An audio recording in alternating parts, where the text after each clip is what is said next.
Asila. Buni Fotima xolamga aytmasam bo'lmaydi, ahvol jiddiyga o'xshayapti. Asila. Asila, menga qara, nahotki meni tanimayotgan bo'lsang. Asila.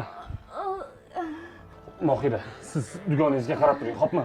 Men hozir xola bilan gaplashay, xo'p? Keling. Yo'q, men bormayman, qo'rqaman.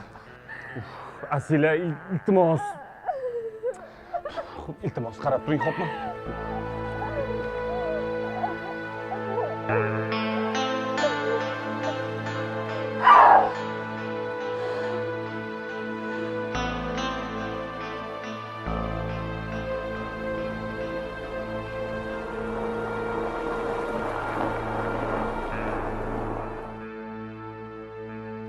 Assalomu alaykum.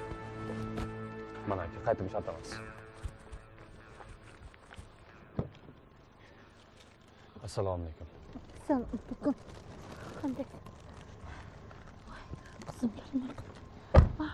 Nima bo'ldi qizimga? Qizimga nima bo'ldi? Gapir. Xola.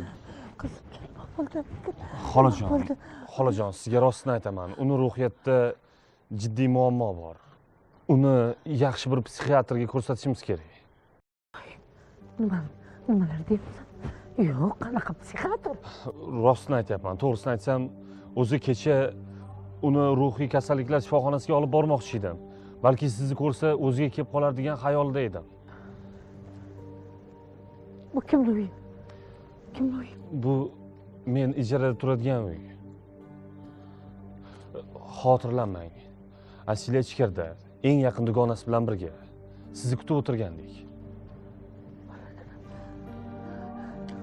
Yuring.